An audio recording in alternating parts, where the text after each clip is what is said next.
Hello नमस्कार छात्रों, स्वागत है आप सभी का आज के इस वीडियो में।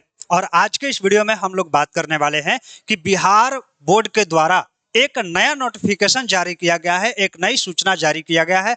तो उसी सूचना के बारे में हम लोग बात करने वाले हैं। यदि आप लोग इस चैनल पर पहली बार आए हैं तो आप लोग चैनल को सब्सक्राइब कर लीजिएगा और वीडियो पसंद आए तो आप लोग लाइक भी करिएगा और ज्यादा से ज्यादा शेयर भी कर दीजिएगा।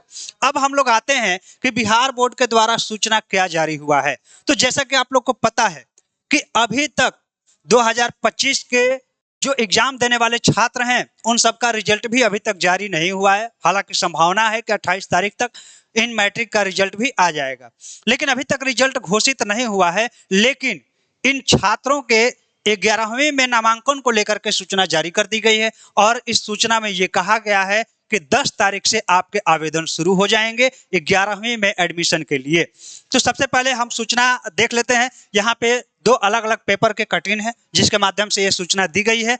11वीं में इस बार 17.5 लाख सीटों पर होगा एडमिशन, यानी कि सीट को भी पहले से थोड़ा कुछ बढ़ाया गया है।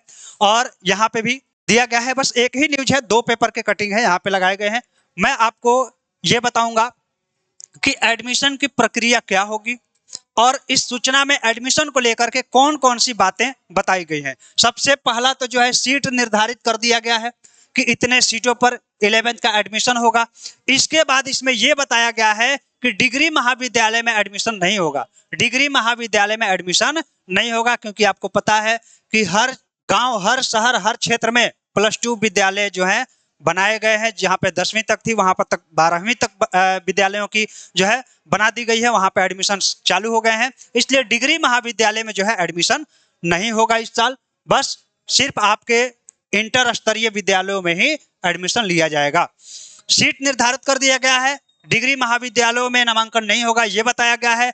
इसके बाद ये भी बताया गया है कि जो एडमिशन की प्रक्रिया है, जो नामांकन की प्रक्रिया है, उसके लिए सबसे पहले ऑनलाइन करना पड़ता है और ऑनलाइन जो है आपका 10 तारीख से शुरू हो जाएगा। यहाँ पे आप लोग देख सकते हैं कि 10 अप्रैल के बाद नामांकन की प्रक्रिया शुरू होने की संभावना है और इस पेपर में लिखा है कि 10 तारीख से जो है आपका ऑनलाइन के लिए आवेदन शुरू हो जाएगा। 11वीं में एडमिशन प्रक्रिया 10 अप्रैल के बाद शुरू की जाएगी।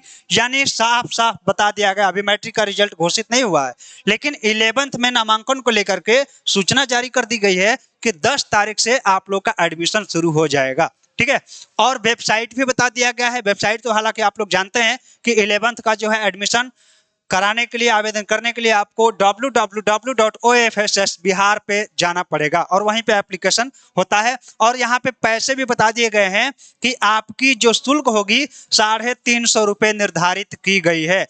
अब सबसे पहली ये बात आप लोग के दिमाग में आएंगी कि अभी मैट्रिक का रिजल्ट आने वाला है, हो सकता है कुछ ऐसे भी छात्र होंगे जिनके किसी सब्जेक्ट में क्रॉस लग जाता है या फिर किसी कारणवश इस साल वो फेल हो जाते हैं, सफल नहीं हो पाते हैं। तो क्या उनका 1 साल बर्बाद हो जाएगा? क्या उनका 1 साल बर्बाद हो जाएगा? क्योंकि वे कंपार्टमेंटल का भी एग्जाम दे सकते हैं और कंपार्टमेंटल का एग्जाम देने के बाद क्या वे यहाँ पे ऑनलाइन कर सकते हैं इसी साल, या फिर 1 साल उनको बर्बाद करना पड़ेगा? तो ये सारी जानकारी मैं आपको बताने वाला हूँ। तो यहाँ पे अब हम लेते हैं कि स्क्रूटनी का फॉर्म। सबसे पहले तो ये आता है कि जब रिजल्ट घोषित होता है तो कई ऐसे छात्र भी होते हैं जो अपने रिजल्ट से संतुष्ट नहीं होते हैं और कॉपी रीचेक के लिए आवेदन करते हैं। तो उनके लिए भी अलग से डेट निकाला जाता है। लेकिन बिहार बोर्ड ने जो इंटर का रिजल्ट जारी किया था उसी दिन स्क्रूटनी फॉर्म के लिए ऑनलाइन आवेदन शुरू कर दिए गए थे। तो उम्मीद है कि मैट्रिक का भी जिस दिन रिजल्ट जारी होगा उसी दिन से आपका स्क्रूटनी का भी फॉर्म जो है फिलअप होने लगेगा, ऑनलाइन होने लगेगा। कॉपी रीचेक के लिए आप लोग डाल सकते हैं और इसका भी डेट दे दिया गया है। जैसे इंटर में दिया गया है डेट कि स्क्रूटनी का रिजल्ट कब तक आ जाएगा, कॉपी रीचेक होकर के कब तक आपको मिल जाएगा, या फिर कंपार्टमेंटल का रिजल्ट कब तक आ जाएगा। ये सभी चीजें इंटर में बताई गई है। ठीक उसी प्रकार मैट्रिक में भी बताई जाएंगी कि स्क्रूटनी का फॉर्म जो है कब तक फिलअप कर सकते हैं। हालांकि जिस दिन रिजल्ट निकलेगा उसी दिन से फिलअप होने लगेगा। इसके बाद कंपार्टमेंटल वाली सबसे बड़ी समस्या है कि कोई ऐसे भी छात्र हैं जिनका किसी 1 या 2 विषय में क्रॉस लग जाता है तो उनको जो है 1 साल छोड़ना पड़ता था। कंपार्टमेंटल का एग्जाम देते थे और अगले साल उनका एडमिशन होता था। तो बिहार बोर्ड ने एक ये बढ़िया काम किया है कि जो कंपार्टमेंटल वाले छात्र हैं उनकी जल्द से जल्द फॉर्म फिलअप होगा और जल्द से जल्द परीक्षा भी ले लिया जाएगा। और बिहार बोर्ड का टारगेट ये है कि जो कंपार्टमेंटल में जो परीक्षा देने वाले छात्र हैं उन सब का एडमिशन भी इसी सेशन में हो जाएगा, इसी साल हो जाएगा। यानी कि उन छात्रों का जो है एक साल बर्बाद नहीं होगा। तो ये एक प्लस पॉइंट है, ये एक बढ़िया बात है बिहार बोर्ड के द्वारा। इसमें बताया गया है कि कंपार्टमेंटल वाले छात्र जो हैं उनका नामांकन इसी सेशन में हो जाएगा। यानी कि जब तक ये वाली जो नामांकन प्रक्रिया चलेगी, ये नामांकन प्रक्रिया जब तक चलेगी, ठीक है, या अप्रैल में स्टार्ट हो रही है 10 तारीख से, तो 10 तारीख से स्टार्ट हो रही है, या फिर इसके अंतिम तिथि तक कंपार्टमेंटल वालों का जो है रिजल्ट भी जारी कर दिया जाएगा।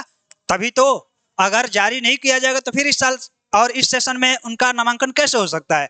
तो कम से कम इतना तो हम लोग सोच ही सकते हैं, जब कह रहा है कि इसी साल नामांकन हो जाएगा, इसका मतलब कि इसके डेट से पहले ही कंपार्टमेंटल का रिजल्ट भी जारी कर दिया जाएगा। ठीक है, तो यही सूचना थी बिहार बोर्ड के बारे में। 25-27 सेशन के लिए जो है 10 तारीख से आपके आवेदन शुरू हो जाएंगे। ऐसी 90 से 95% जो है संभावना ऐसी बन रही है, क्योंकि जब बिहार बोर्ड ने खुद ही बताया है तो कहीं ना कहीं इसके पीछे जो है प्लानिंग बिहार बोर्ड की कुछ होगी और पूरी तैयारियां हो चुकी होगी, तभी वो प्रेस कॉन्फ्रेंस में ऐसा बोलते हैं। यानी कि सभी तैयारियां पूरी हो चुकी है बिहार बोर्ड की, और वह चाहती है कि छात्रों के जो है एक साल गैप हो जाते थे, एक साल सेशन छूट जाता था, वो न छूटे, समय पर जो है बरकरार रहे, उनका सेशन समय से समय चलता रहे। इसी को लेकर के ये जो है इतनी जल्दी घोषणा की गई है। तो उम्मीद करते हैं कि यह वीडियो आप लोग को पसंद आया होगा। अगर पसंद आया होगा तो वीडियो को लाइक कर दीजिएगा और अधिक से अधिक इस वीडियो को शेयर कर दीजिएगा। चलिए मिलते हैं अगले वीडियो में, तब तक के लिए धन्यवाद। जय हिंद।